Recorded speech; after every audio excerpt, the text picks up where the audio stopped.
इसलिए दुखी, हताश, निराश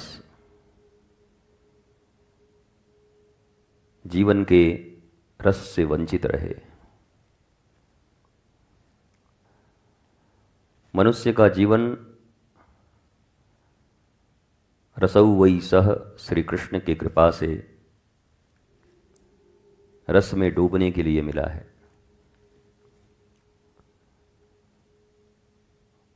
रास कहते हैं जहां जीवात्मा और परमात्मा का मिलन होता है।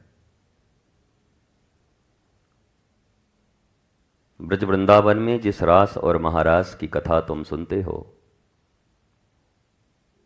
वह कोई एक सामान्य डांस नहीं है, नृत्य नहीं है।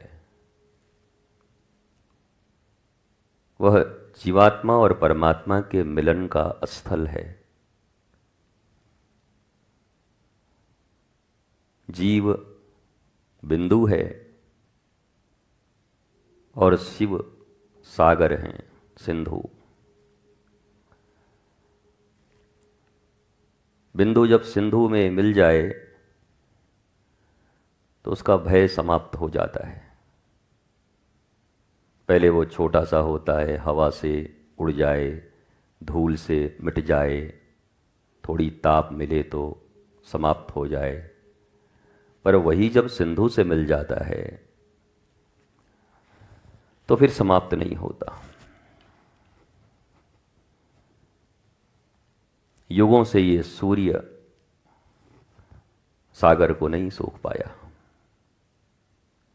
सागर अपनी मस्ती में जैसा का तैसा है। ऐसे ही सूर्य को अगर जगत के ताप के रूप में यहां पर प्रतिबिंबित किया जाए तो ईश्वर सागर की तरह हैं। भक्ति, ज्ञान, प्रेम और वैराग्य से जो उसमें मिल गया जीव, उसके सूखने के आसार समाप्त हो जाते हैं। सागर की लहरों की भांति वो आनंदित रहता है। सागर की लहरों को मौज कहते हैं, मौज। आपने भी सुना होगा, कभी कभी लोग कहते हैं कैसे हो जी, बोला मौज में हूं जी, बहुत मौज है, आनंद है। तो ये मौज उन्हीं को है जो सागर से मिले हैं। जो दूर हैं उन्हें भय है, तकलीफें हैं, दुख हैं। ये सत्संग ऐसा स्थल है जहां आप उस सिंधु से मिल सकते हैं। श्री कृष्ण से मिलन का स्थल है और कोई स्थल नहीं है। अगर आप सोचते होगे कहीं और जाके मिल लेंगे, वो नहीं मिलेंगे। वो बहुत सारी उल्टी सीधी क्रियाओं से नहीं मिलते। लोग कहते हैं भक्ति से भगवान मिलते हैं, पर भक्ति का आधार ही ज्ञान है। बिना ज्ञान के भक्ति नहीं होती। कभी कभी आनंद में लोग कहते हैं ज्ञान और भक्ति में भक्ति जीत गई। ठीक है, पर ये बच्चों वाली बात है। ज्ञान हो तभी भक्ति दृढ़ होती है, नहीं तो भक्ति का तो सीधा अर्थ है जुड़ना। तो जुड़ा तो सब कोई, पहले भक्ति तो सबके भीतर है। वो मुझे याद है, वो एक फिल्म आई थी अमिताभ बच्चन की कभी, शराबी। उसमें वो एक गाना गाता है कि किसी को दौलत का नशा, किसी को शोहरत का नशा, किसी को इसका नशा, किसी को उसका नशा, सबको नशा है, वो कहता है। तो भक्ति तो सबके पास है। किसी को बाप बड़ा ना भैया, सबसे बड़ा रुपैया, ताता थैया, उसकी भक्ति में डूबा है। लैला से पूछो तो मजनू की भक्ति में डूबी है।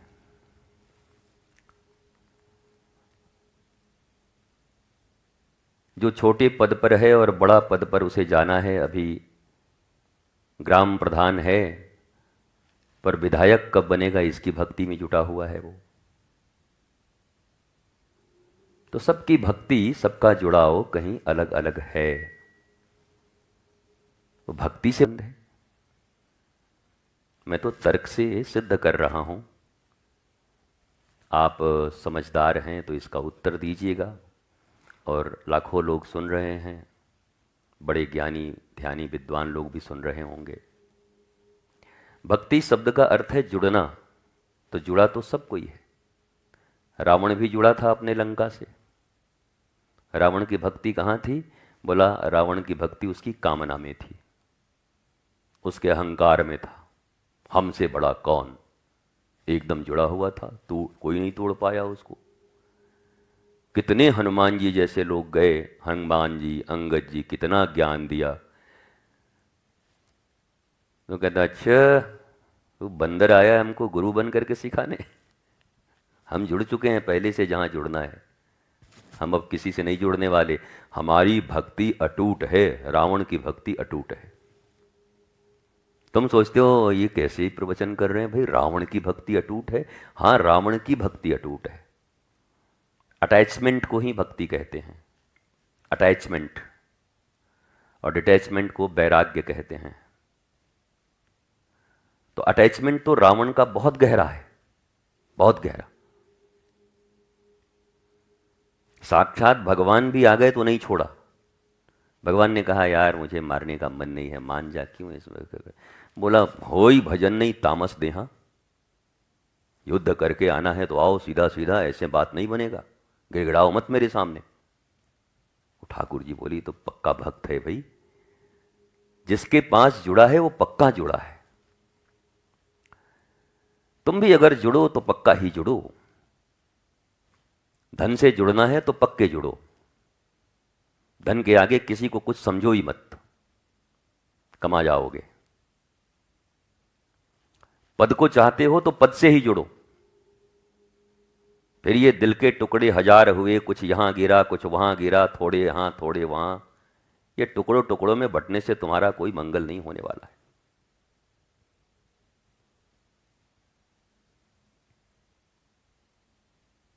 बहुत समर्पण चाहिए किसी भी वस्तु को प्राप्त करने के लिए। संगीत की साधना जो लोग करते हैं, कितना रियाज करते हैं।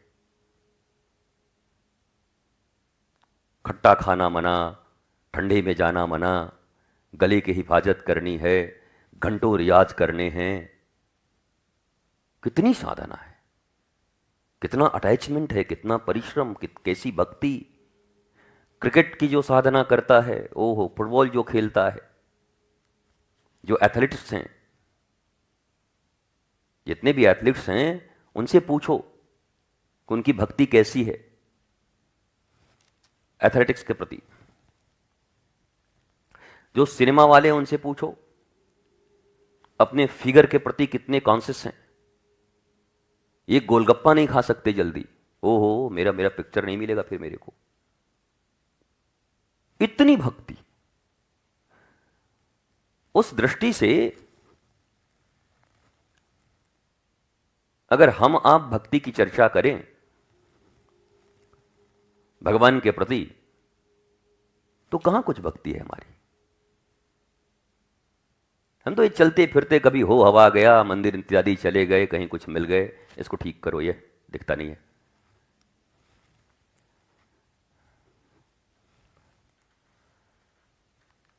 और ऊपर, पूरा ऊपर उठा दो।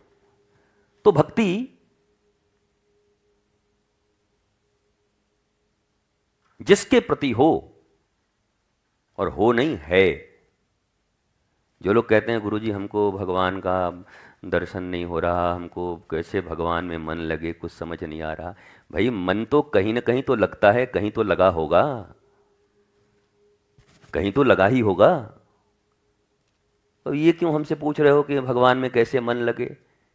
मन ने जिसको ज्यादा प्राथमिक समझा है, बुद्धि के भीतर जिसका महत्व ज्यादा संचित है, who is important for me में उनकी भक्ति है।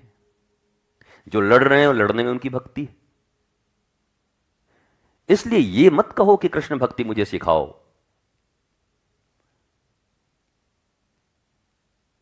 कृष्ण का महत्व जिस दिन तुम्हें समझ में आएगा, भक्ति करना सिखाना नहीं होगा, उनकी भक्ति के सिवा कुछ और होगा ही नहीं फिर तुमसे। लेकिन उनके महत्व को हमने समझा नहीं, और उनके महत्व को समझने का स्थान ही सत्संग है। कृष्ण से प्रेम करना है, क्यों? कौन सी ऐसी मजबूरी है कृष्ण से प्रेम करना? भगवान से? संसार से करो, ऑडी से करो, मर्सिडीज से करो, बंगले से करो, घर से करो, गाड़ी से करो, मंत्री जी से करो, काहे को कृष्ण के पीछे पड़े हो? किस लिए? अरे नहीं नहीं महाराज हैं, आनंद हैं, सुख हैं, करुणा निधान हैं।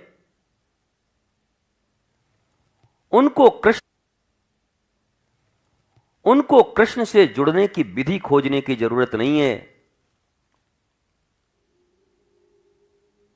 चोर विधि नहीं सीखता है,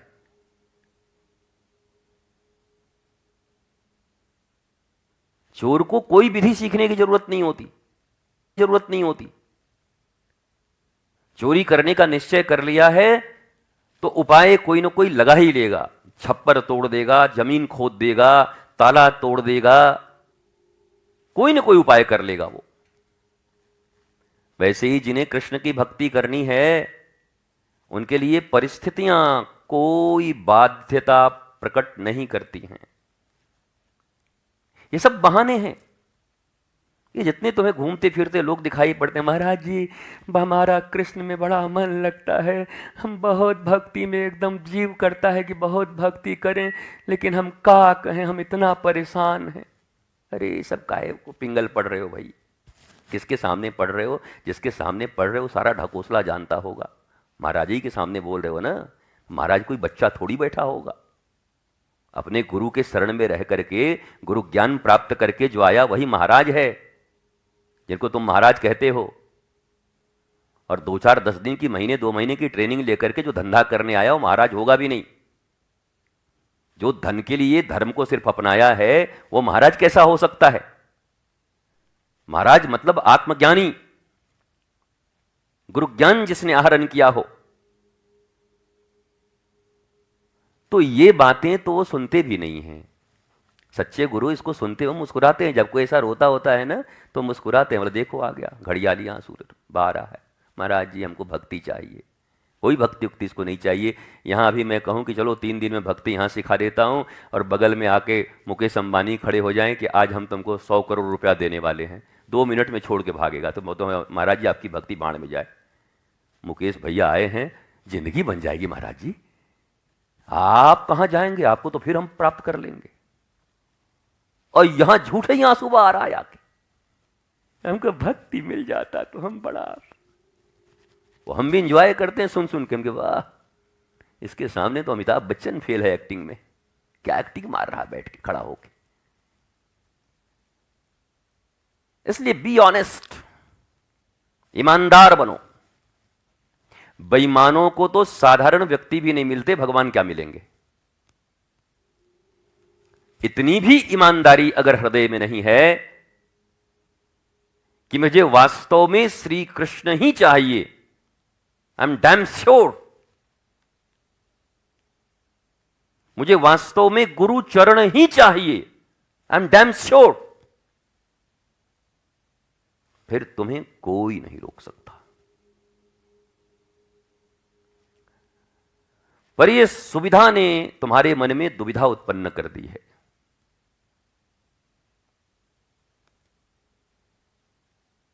यह दुविधा मन में क्यों उठता है पता है? सुविधा के कारण। जहां ज्यादा सुविधा है वहां दुविधा उठ जाती है। हे भगवान, वहां जाएं और ये सुविधा मिलेगा कि नहीं, यहां तो पक्का है कम से कम, यहां पंखा का रूम तो मिला है, पता चला वहां रूमों न मिले तब। और ये पक्का हो जाए कि वहां एसी मिलेगा तो पंखा वाला आदमी छोड़ देगा, मतलब भाड़ भैया ये पंखा का। आज के जमाने में कोई पंखे में रहता है? पर उसको पक्का ना हो कि न मिलेगा तो पंखा नहीं छोड़ेगा, फिर फैन नहीं छोड़ेगा।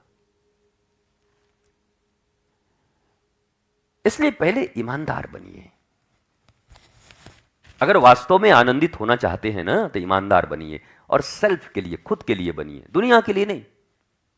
महाराज जी हम पूरे परिवार के लिए ईमानदारी से रहे, हम समाज के लिए ईमानदार रहे, हम देश के लिए ईमानदार है, खाक रहे, खुद के लिए ईमानदार नहीं रहे तुम। खुद तुमको परमात्मा ने जन्म दिया, एक शरीर दिया, शरीर माध्यम खलु धर्म साधनम, इस शरीर को धर्म साधन करने का विधान बना करके भेजा तुमको यहां पर कि जाओ, तुमको एक यंत्र दे रहा हूं, इस यंत्र को ले जाओ, गुरु मिलेंगे उनसे मंत्र ले लेना, षड्यंत्रों से दूर हो जाना, और एक ऐसे तंत्र को विकसित कर देना कि चलते हुए, दौड़ते हुए कहीं गिरना तो तुम्हारे नसीब में लिखा ही नहीं है। लेकिन जैसा कि मैं कहता हूं, कोई शराबी अगर दौड़ते हुए गिरे तो नाली में गिरेगा, और कोई अगर ऐसा व्यक्ति जो गुरु से मंत्र प्राप्त करके उनके तंत्र में चल रहा हो, पहले तो गिरेगा ही नहीं, और गिर भी गया तो राधा कृष्ण का गोद होगा और कहीं नहीं गिरेगा। जब भी गिरेगा राधा माधव के गोद में गिरेगा। तो वो तंत्र क्यों नहीं विकसित करते? तंत्र का अर्थ होता है सिस्टम, इंग्लिश में बोलते हैं सिस्टम, तंत्र। अब जैसे देखो, कल स्वतंत्रता दिवस है, 15 अगस्त, कल भर मनाई जाएगी खूब धूमधाम से, सब लोग झंडा खरीदेंगे, खूब फहराएंगे, मनाएंगे। कल तो ज्वार उठ जाएगा आधे एक घंटे के लिए भक्ति का, सबके भीतर में देशभक्ति का। ऐ मेरे वतन के लोगों, सुन के टप टप 2 बार आंसू भी बहा देंगे, और अगले दिन से घूस लेना शुरू कर देंगे, देश का सत्यानाश कर देंगे। देश बाढ़ में जाए, नकली सामान बनाएंगे, फ्रॉडिज्म करेंगे, घूस लेंगे, लोभ में डूब जाएंगे। पर कल तो एक दिन कम से कम एकदम है मेरे वतन के लोगों, तो ऐसा लगता है कि अभी भगत सिंह ने बन जाए बेचारा खड़े खड़ा। पर ये कुछ नहीं बनने वाले। इनकी भक्ति उन्मादी है, सामायिक है, समसामायिक, जिसको शास्त्र में कहते हैं मरकट वैराग्य या श्मशान वैराग्य। श्मशान में जब जाते हैं किसी सबको लेकर उसकी दाह क्रिया के लिए, तो वहां पर बहुतों को वैराग्य हो जाता है। क्या है जीवन, यही तो है, एक दिन जाना है, किसी को नहीं रहना है। ओ हो, इतना ज्ञानी हो जाता है। ऊपर से नारद, ऋभु, अंगिरा, वशिष्ठ और चैवन्य, गालव, ये सब देखते हैं तो कहते हैं कि ये हमारा कुर्सी तो नहीं छीनेगा, ये तो बहुत बड़ा बैरागी हो गया। पर अब तो पहले तो श्मशान की भी थोड़ी बहुत गरिमा थी, अब तो श्मशानों में मोबाइल चालू है, मुंह में गुटखा, कान में मोबाइल, और वो मरवट है, हम बस जड़त हैं, जड़ जाए तो हम आ रहे हैं, बस हमारा कमुआ कर दीजिएगा, देखिए हम आ रहे हैं पैसा लेके। अब बताओ, मुंह में गुटखा ठूसे हुए है, कान में मोबाइल, आदमी जल रहा है। पहले तो श्मशान में भी वैराग्य होता था, बस श्मशानों में नहीं होता है। आदमी इतना संवेदनहीन हो गया। इन यंत्रों ने मनुष्य की संवेदना छीन ली। लोग कहते हैं कि हमने रोबोट बना दिया। रोबोट से मैंने एक दिन पूछा कि भाई, हम लोग दावा करते हैं कि हमने तुमको बनाया, तो रोबोट मुस्कुराया और कहा है हमने तुम लोगों को रोबोट बना दिया है। हम बोला हाँ, ये भी सही लग रहा है, हमने रोबोट नहीं बनाया, हम खुद रोबोट बन गए। न संवेदनाएं हैं, न कहीं कोई प्रेम है, नहीं कोई क्षण भर की शांति है किसी मनुष्य को। दौड़ रहे हैं, मर रहे हैं। 70-80 साल का जीवन, उसी में कामना, उसी में क्रोध, उसी में वासना, उसी में ईर्ष्या, जलन, डाह जिसको बोलते हैं। परेशान है सब, हाय हाय कर रहे हैं। और भक्ति का अर्थ सिर्फ इतना ही समझ लिया है, कहीं गए, कोई मंदिर, कोई मठ, कहीं गए, थोड़ा तिलक उलक लगाया, राधा राधा छपवाया, यहां पर, इधर, ऊपर, नीचे, मुंह, नाक में, ऐसे वैसे चारों तरफ, देह में यहां वहां वहां राधा राधा। ऊपर से ऐसा लगता है कि बस एकदम अब किशोरी जी प्रकट हो गई इसके सामने, ऊपर छाप लिया, पर भीतर कोई परिवर्तन दिखता नहीं इसका। वैसे ही चित्त अशांत। राधा का अर्थ होता है कृष्ण प्रेम की अविरल धारा, कृष्ण प्रेम की अविरल धारा। अटूट, तैलवत, ऐसी धारा जो कभी टूटे नहीं। ऐसी धारा नहीं कि हमारे बाबूजी सुबह उठ करके 1 घंटे पूजा करते हैं, जब तक पूरा पूजा न कर लें पानी तक नहीं पीते हैं, और उस बाकी के 23 घंटे में बोला गरीबों का सारा खून पी जाते हैं। अरे आपके बाबूजी पुजारी 1 घंटे में पूजा करके तब जल पीते हैं, और 23 घंटे क्या करते हैं? बड़ा बड़े अशांत हैं, लड़ते झगड़ते मरते कटते घूमते रहते, ऐसे चलते रहते। अभी जो भी आएंगे पीछे ही बैठेंगे बालक, सत्संग में आगे नहीं आते कभी भी। सत्संग में पहले आओ तो पहले बैठो, पीछे आओ तो जहां जगह मिले वहीं बैठो, बिना किसी को डिस्टर्ब किए, बिना किसी को दिखाए, ताकि तुम्हारे आने से न वक्ता डिस्टर्ब हो न श्रोता डिस्टर्ब हो। नहीं तो वक्ता भी और श्रोता भी, श्रोताओं का तो ऐसे ही मन नहीं लगता, वो तो सोचते हैं कि कुछ गिरगिट निकले, सांप निकले, छिपकली निकले तो उधर देखें, कुछ गिर जाए, कुछ आवाज हो जाए। प्रवचन हो रहा हो उतना ध्यान नहीं रहता, एक छिपकली उधर निकल जाए तो सब कुछ क्या है, क्या इसका मन ही छिपकली में लगा हुआ है, बताओ। इसका यहां हरी चर्चा चल रही है, इसका मन नहीं लग रहा है, छिपकली चर्चा है, इसको देखो, मन जहां वहां खिंच जाता है। आपने देखा होगा अभी 20, 25, 50, 100, 500, 1000, 10,000, 1,00,000 लोग सुनते रहे, और ऐसे बैठ के सुन रहे सब,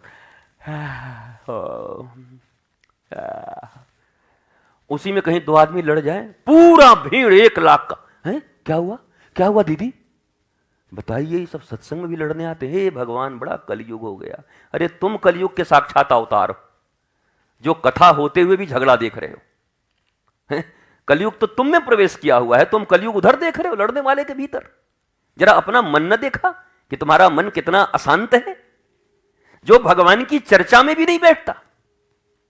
जहां भगवान के नाम रूप लीला गुण धाम इनकी चर्चा हो रही हो, नाम रूप लीला गुण धाम इनकी चर्चा होने में भी अगर मन हमारा इधर उधर गया तो हमें अपने मन से घृणा करनी चाहिए। ओहो, इतना सड़ा मन है मेरे पास, इतना घटिया, पर हम ये नहीं करते। वो मन सदा भागता रहता है कि यहां अगर, क्योंकि इस मन को पता है, देखो इस मन को यह पता है कि अगर ये अपने असली मालिक से मिल गया तो फिर चंचल नहीं रह पाएगा। ये बदमाश को पता है कि वहां जाएंगे तो हम फंस जाएंगे, तो वहां नहीं जाते, वो वहां से बचेंगे। फ्रॉड आदमी कोई है, उसको पता चल जाएगा कि ये तो हमको जानता है, तो वहां नहीं जाएगा, बोले तो हमको पहचान जाएगा। तो ये मन बड़ा चंचल है, बड़ा फ्रॉड है। गाते हैं ना, ये मन बड़ा चंचल है, कैसे तेरा भजन करूं। गाते हैं ना, ये मन बड़ा चंचल है, कैसे तेरा भजन करूं। तो ये मन इसीलिए चंचल है कि कृष्ण के पास अगर लग गया तो फिर ये चंचल नहीं रह सकता, फिर स्थिर हो जाएगा। अंशी से अगर अंश मिल गया तो अपने मूल स्वभाव में लौट आएगा। बिंदु और सिंधु की जो मैंने बात की, अगर ये मन कृष्ण से मिल गया तो फिर इस मन की चंचलता सदा के लिए मिट जाएगी। जैसे उद्धव जब आते हैं गोपियों के पास कुछ कहने के लिए, तो गोपियां क्या कहती हैं? उद्धव मन न भये 10-20, एक हूं तो गयो श्याम संग, अब को अवराधे ईश। हे उद्धव, पहले आया होता तो कुछ सुन भी लेते। बोला अब तो एक ही मन था और वो मन हमने कृष्ण में मिला दिया, तो अब इस मन की कोई चंचलता नहीं है। अब उद्धव आए, सुधव आए, बुधव आए, हमें कोई मतलब नहीं है। हमने तो श्याम में अपने मन को मिला दिया।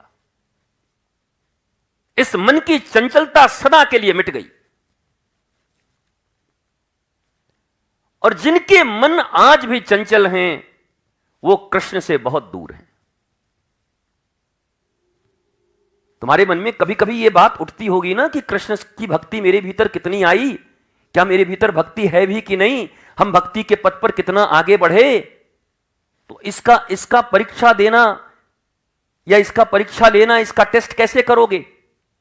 ये तो कोई लेबोरेटरी बनी नहीं है कि खून और ये यूरिन जाकर के दे दोगे और जांच हो जाएगा कि ब्लड ग्रुप ये है और फलाना है। टेस्टोमीटर है, मनोमीटर। मनोमीटर इसको मानो, मन को टेस्ट कर लो, यही है। कुछ भी होता रहे कहीं भी, पर तुम्हारा मन स्थिर है अपने श्री कृष्ण में। तुम इस बात को समझते हो कि यह शरीर नश्वर है, किसी भी समय नष्ट हो सकता है, और यह शरीर मुझे कृष्ण भक्ति के लिए मिला है, आनंद के लिए मिला है। फिर दुनिया में कुछ घट गया, कुछ बढ़ गया, लॉटरी निकल गई कि 1 करोड़ चोरी हो गया, कि वो धोखा दे गया, कि वो झूठ बोल गया, उससे तुम्हें कोई मतलब नहीं है। यहां हर आदमी अपने अपने कर्म की सृष्टि कर रहा है। पति, पत्नी, माता, पिता, बेटा, भाई, बहन, परिवार, किसी के कर्म को किसी को नहीं भोगना पड़ता। इस सिद्धांत को समझ लो। ऐसे सुने होंगे ना, पत्नी का कर्म पति को मिलता है, पत्नी अगर पूजा करे तो पति को मिलता, खाक नहीं मिलता। ध्यान से सुनो, धर्म का कख गघ भी नहीं जानते तुम। यहां हर आत्मा इंडिविजुअल है और अपने अपने संस्कार को लेकर आया हुआ है।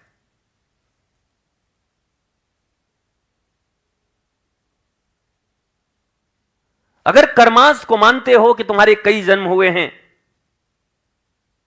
तो पिछले जन्म में तुम किसी और के पति और किसी की पत्नी होगी, किसी और के बेटे होगे, बेटी होगी। तुम्हारे अपने कर्म उस समय अलग हैं।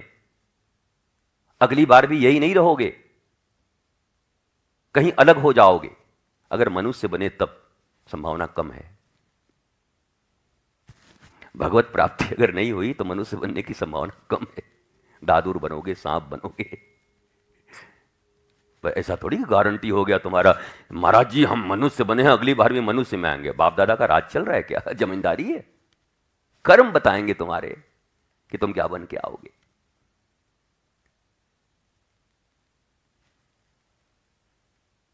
इसलिए मन की चंचलता जब कम हो जाए, मन बाहरी चीजों से अनभिज्ञ रहने लगे।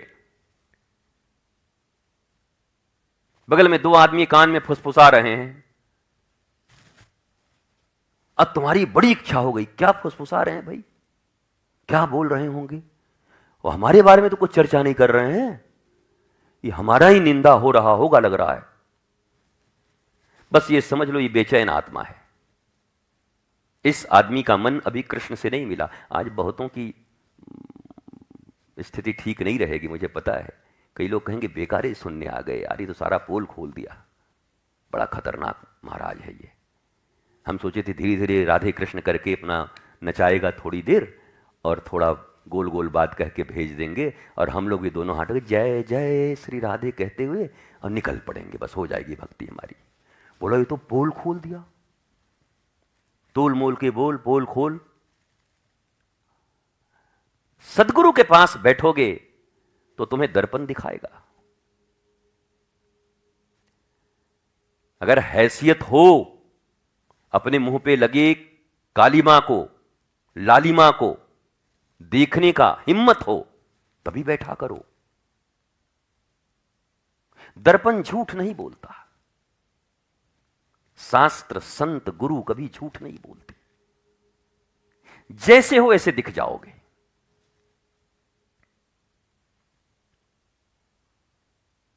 पूतना की कथा चले कपट की और किसी को बुरा लगने लगे बीच में, या उसका मन न लगे उसमें, तो समझ लो कि बैठी है भीतर में उसके पूतना, वो दर्पण है। राम जी की कथा चले और मन तन्मय हो जाए, डूब जाए आदमी, राम बैठे हैं भीतर। गोपी के प्रेम की कथा चल रही हो और आदमी डूब गया भीतर में, गोपी बैठी है भीतर।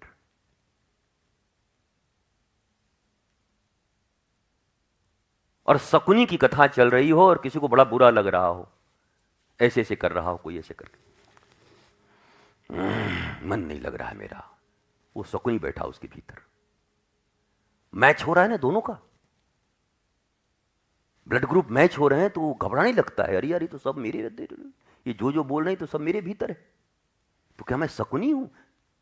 और खुद आदमी शकुनी मानेगा नहीं अपने आप को, वो है लेकिन मानेगा नहीं।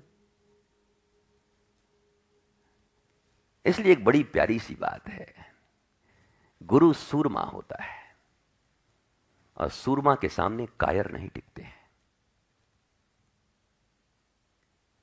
भक्ति शास्त्र में लिखा है कि कायर कपटी कभी भक्ति नहीं कर सकते। भक्ति मतलब ये कृष्ण वाली, बाकी तो जहां कर रहे हैं कर ही रहे हैं, कपट के प्रति उनकी पक्की भक्ति है। कायरों से भक्ति नहीं होती। थोड़ा कायर बना था अर्जुन, भगवान कृष्ण ने कहा, कायर कापुरुष नपुंसक, ऐसी डांट पिलाई और तब जाकर के अर्जुन की जागृति आई। बोला यही कायरता रखेगा तो मैं तेरे से बात भी नहीं करूंगा, भाग जा यहां से, जा। मैं कायरों से बात नहीं करता। अर्जुन कहा ठीक है, अब हम अभी तो कायर हैं लेकिन हम कायर रहना नहीं चाहते। हाँ, बोला इतनी तो इच्छा कर कम से कम। अर्जुन का उद्धार इसलिए हो गया कि बोला कि मैं कायर हूं लेकिन मैं कायर रहना नहीं चाहता। और हम और तुम अर्जुन से कैसे अलग हैं? हम कायर हैं पर हम ये स्वीकार नहीं करना चाहते कि हम कायर हैं, और न हम ये चाहते हैं कि कायरता हमसे हट जाए। हम इसी में कंफर्टेबल फील कर रहे हैं। अर्जुन बनने के लिए पहली होती है स्वीकारोक्ति, एक्सेप्ट। जो एक्सेप्ट नहीं कर सकता, कृष्ण उसके लिए कुछ नहीं कर सकते, गुरु उनके लिए कुछ नहीं कर सकते। तुम अपना रूप बदल कर आओगे और भक्ति सीखना चाहोगे, इट्स क्वाइट इम्पॉसिबल। अगर भगवान से मिलने के बाद भक्ति सबको मिल गई होती तो रावण को मिल जाना था भगवान की भक्ति। दुर्योधन कितनी बार मिलता था भगवान से, पर इनको तो भक्ति नहीं मिली।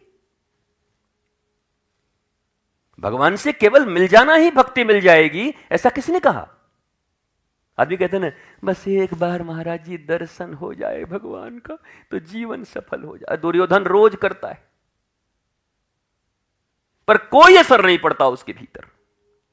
तुम्हारे भीतर भी दुर्योधन की जो वृत्ति है, अगर भगवान सामने आ भी जाएं तो कोई असर नहीं पड़ेगा तुम्हारे ऊपर। भगवत दर्शन महत्वपूर्ण नहीं है। जो ये कहते हैं भगवान का एक बार दर्शन हो जाए तो जीवन सफल हो जाए, उनको और अभी पढ़ना चाहिए ग्रंथ। उनका ज्ञान पूरा नहीं है अभी। भगवत दर्शन, अच्छा ये भी सत्य नहीं है। भगवान ही कहेंगे निर्मल मन जन सो मोहि पावा। ये बात सही है, पावा लिखे हैं, दर्शन की बात नहीं लिख रहे हैं। क्योंकि दर्शन तो मैं दुर्योधन को भी देता हूं, दर्शन तो मैं शकुनी को भी देता हूं, दर्शन तो मैं पूतना को भी दे रहा हूं, ताड़का को भी दे रहा हूं, मारीच को भी दे रहा हूं, कालनेमी को भी दे रहा हूं, रावण को भी दे रहा हूं, हिरण्याक्ष हिरण्यकश्यप को भी दे रहा हूं, लेकिन वो मुझे पा नहीं सकता क्योंकि उसका मन निर्मल नहीं है।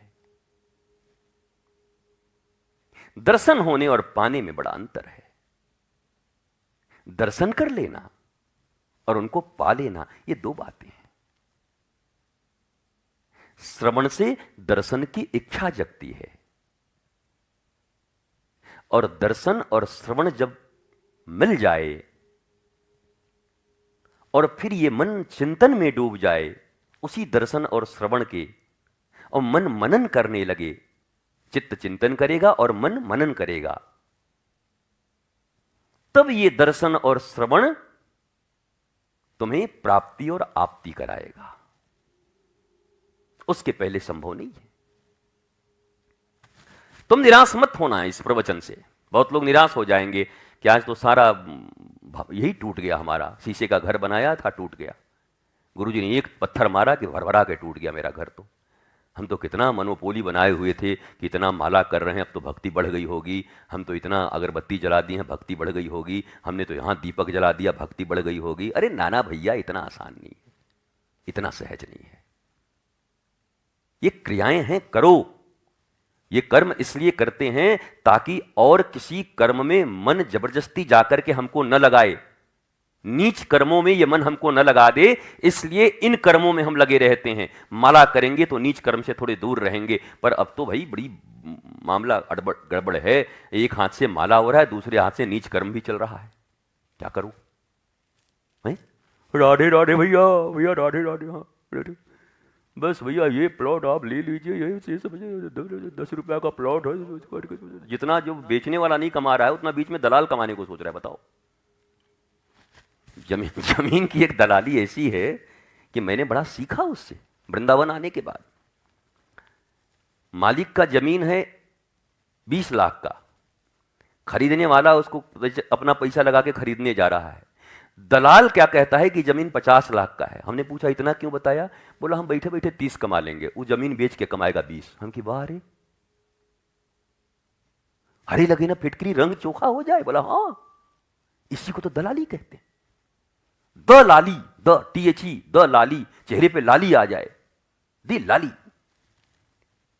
ऐसी लाली आ जाएगी इसको करते करते।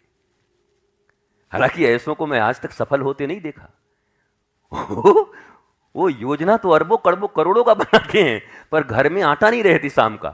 पत्नी बोलती है आटा ले आ, नहीं तो बेलना मारूंगी। तू खाली मोटरसाइकिल फड़फड़ा रहा है, स्प्लेंडर, कमाई तेरी कुछ हो ही नहीं रही। अब ये तो पूरा कमाने के चक्कर में लगा है। मालिक का 20 लाख का जमीन है, दलाल 30 लाख कमा रहा है, बताओ कमा लोगे भाई? इतना भी लोभ मत रखो। पर मनुष्य के लोभ की कोई सीमा नहीं। लोभ ही तो है ना। मतलब पाप का बाप कौन है? शास्त्र ने पूछा कि पाप का बाप कौन है। कई लोग होते हैं ना, जैसे झगड़ा हो रहा है, किसी से लड़ाई हो रही है, तुम हमको क्या समझते हो, तुम हमको क्या समझते हो, तुम हमको क्या समझते हो, तुम हमको क्या समझते हो, हम तुम्हारे बाप को भी कुछ नहीं समझते। वो बाप माने एक स्टेप ऊपर चला गया, तुमको हम तुम्हारे बापों को कुछ नहीं समझते। तो एक ने कहा कि भाई देखो, ये पाप वाप को हम कुछ समझते नहीं, पाप का बाप का नाम बताओ तो हम जरा उसी से लड़ेंगे। तो पाप के बाप का नाम लोभ है। अब तुम्हारे भीतर न हो तभी अपने आप को पुण्यात्मा मानना,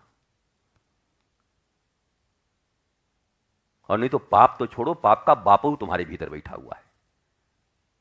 लोभ, अनवांटेड लोभ। लोभ कहते हैं लाभ को, और लाभ श्रीमद् भागवत में कहा गया है केवल श्री कृष्ण को। ये शुभ लाभ, गणेश जी, सिद्धि रिद्धि, ठीक है, सब ठीक है, लेकिन लाभ शब्द केवल ईश्वर के लिए प्रयोग किया गया है। अगर भगवान न कहो तो लाभ कह दो तो पता चल जाएगा लाभ। लेकिन हम तो पैसों में इतने डूबे लोग हैं कि लाभ माने सीधे रोकड़ा समझते हैं। क्या कितना लाभ हुआ? अरे लाभ माने भगवान नाम का लाभ, आनंद लाभ, कृष्ण लाभ, प्रेम लाभ, ज्ञान लाभ, शांति लाभ। पर हमारी यूनिट पैसों से शुरू होती है और पैसों पे खत्म होती है। शुरुआत भी पैसे से और मौत भी पैसे पर। इससे ऊपर उठने को तैयार नहीं। भगवान के मंदिरों में भीड़ भी लगी है तो किस लिए लगी है? क्या कोई श्री कृष्ण के दर्शन से इस प्रकार से अभिभूत हो जा रहा है, हे मेरे नाथ आपके ऐसे दिव्य स्वरूप, हे मेरे कन्हैया, हे बांके बिहारी, हे राधा वल्लभ लाल, अद्भुत लग रहे हो।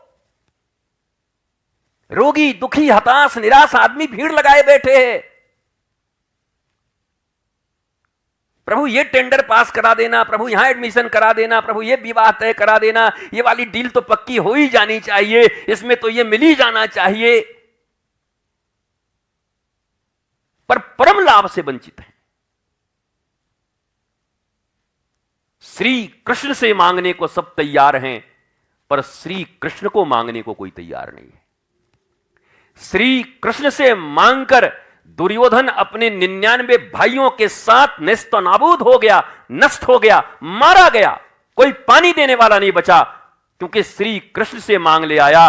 और अर्जुन श्री कृष्ण से श्री कृष्ण को मांग के ले आए। 5 में से एक का भी बाल बांका नहीं हुआ, 5 के 5 जिंदा रहे पांडव। तुम श्री कृष्ण से मांग रहे हो पर श्री कृष्ण को नहीं मांग रहे। तुम गुरु से मांग रहे हो पर गुरु को नहीं मांग रहे। तुम भक्ति इसलिए कर रहे हो जैसे भक्ति कोई चेक हो, या ये कोई टोकन नहीं होता। टोकन कटवा लेते हैं, टोकन कटवा के गए,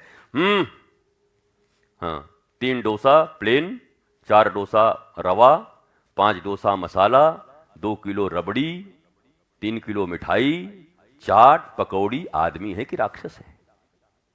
कितना खाएगा भाई? बड़े बड़े दुकान में इतने इतने ऑर्डर कर देते हैं, एक एक आदमी बैठ कर कितना ऑर्डर कर देता है। बोला जरा ये वाला भी ले आइएगा, जरा ये वाला भी ले आइएगा, जरा ये वाला भी ले आइएगा। इसलिए कृष्ण से कृष्ण को ही मांगो, और ये सत्संग में ही सीख सकते हो। ये दिव्य ज्ञान तुम्हें सत्संग में मिलेगी। सत्संग के प्राप्त ज्ञान से भक्ति धीरे धीरे श्री कृष्ण में बढ़ेगी। इसलिए मेरा ऐसा मानना पक्का है, ज्ञान के आधार पर ही भक्ति होगी।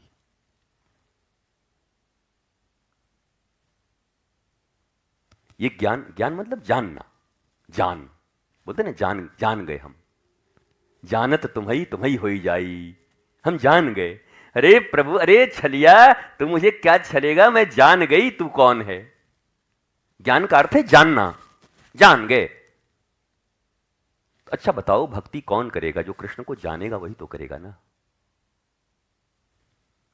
मैं बोला तो कि एक तरफ कृष्ण जी खड़े हो जाएं पीतांबरी लेकर के और कहे आज मैं सबको भक्ति प्रदान करूंगा और आज मोक्ष प्रदान करूंगा और आज जो आएगा उसको सीधा गोलोक धाम मिलेगा। अब बगल में फिर मुकेश अंबानी खड़ा हो जाए, अब कहे कि आज हम एंटीलिया लिख देंगे जो हमारे पास आएगा, और आज हम उसको सारी जो अनंत जिसमें चलते हैं वो सारा काफिला दे देंगे उसको, और हम आधा का मालिक बना देंगे।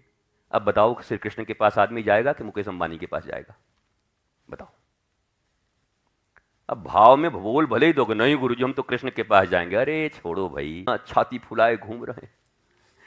गुरुजी हम तो राधा रानी के भगत हैं, हम शिव जी के हैं, हम तो भगवान कृष्ण के बाल स्वरूप के हैं, हम तो मानते हैं गोवर्धन महाराज जी को, हम तो गिरिराज जी के भगत हैं, हम तो गुरुजी वो रुक्मिणी भगवान मतलब वो जो हैं वो द्वारिका वाले उनके हम हैं। अच्छा हम तो गुरुजी श्याम बाबा को छोड़ करके हम तो थोड़ी सी तो लिफ्ट करा दे, 200-400 करोड़ हम पर भी ला दे, हम तो बस उन्हीं के पास हैं। अरे तुम भगत हो, लोभी आदमी।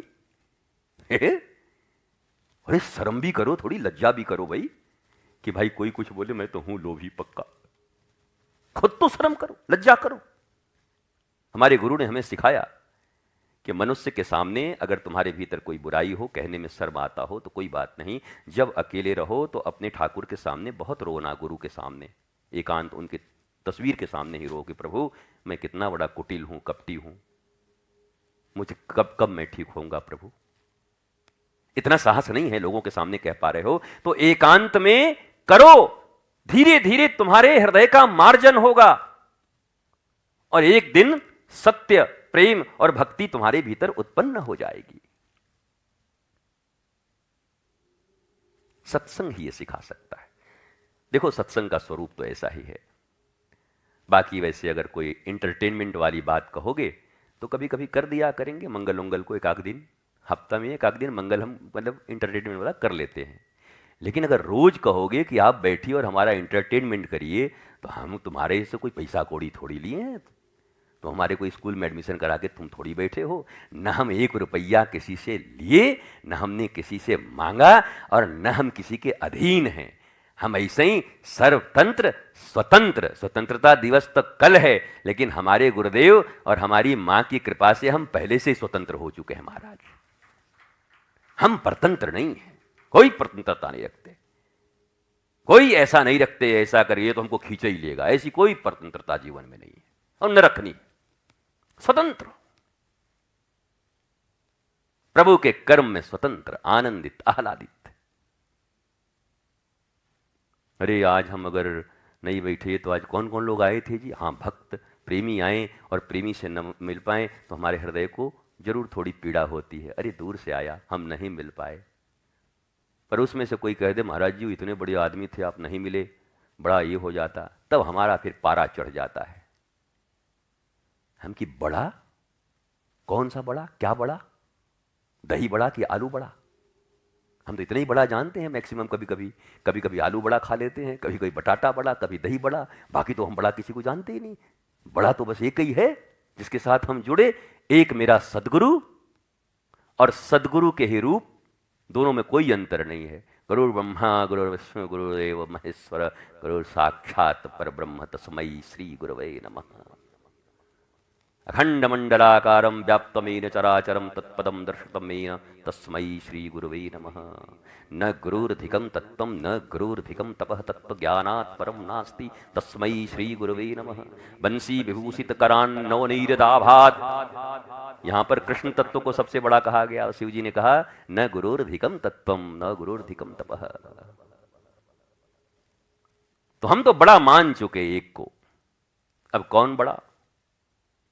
भक्ति में बड़ा। प्रेमी कोई आया है तो चरणों में गिरो, उनका रज लो, उन्हें हृदय से लगाओ, उनका दर्शन करो। वल्लभाचार्य जी के सुपुत्र गोसाई विट्ठल नाथ जी के पास एक व्यक्ति आया। कई बार हमने सुना, आज फिर भाव आ गया तो सुन लो। कहा हमको दीक्षा लेनी है, ब्रह्म संबंध करा दो। उन दिनों हालत ऐसी थी कि ठाकुर जी के भोग लगाने के लिए ठाकुर जी का सोने का कटोरा गिरवी रख दिया गया था। बड़ी कमी चल रही थी धन की, कभी घन घना, कभी मुट्ठी चना। ये तो जीवन में होता ही है भक्तों के, कभी सब कुछ है, कभी कुछ नहीं है। मौज है तभी सुदामा की तरह। तो सोने की कटोरी गिरवी रखी गई थी ठाकुर जी के 56 भोग के लिए। पैसे नहीं थे। बड़े रो करके और गेगड़ा करके, हे ठाकुर जी आप ही का कटोरा आप गिरवी रख करके आज आपका भोग लगाने जा रहे हैं। और उस समय में जो व्यक्ति दीक्षा लेने के लिए आया ब्रह्म संबंध के लिए, तो उसने कहा हमको ब्रह्म संबंध कराइए। तो पूछा गोसाई जी ने कि किसी से प्रेम करते हो? बोला हमारा किसी में प्रेम नहीं है, बिल्कुल विरक्त हैं हम। बोला किसी से, माँ से, पिता से, घर में, द्वार में, इधर उधर, पत्नी, कोई इधर कोई हो जीवन में, कभी किसी पैसे से? बोला नहीं, बिल्कुल नहीं, किसी में कोई प्रेम नहीं, एकदम विरक्त हूं। बोला अब तो हम तुमको दीक्षा नहीं दे सकते। अरे बोला नहीं दे सकते तो हम तो योग्य हैं, हमको दो, हमारा प्रेम कहीं नहीं है।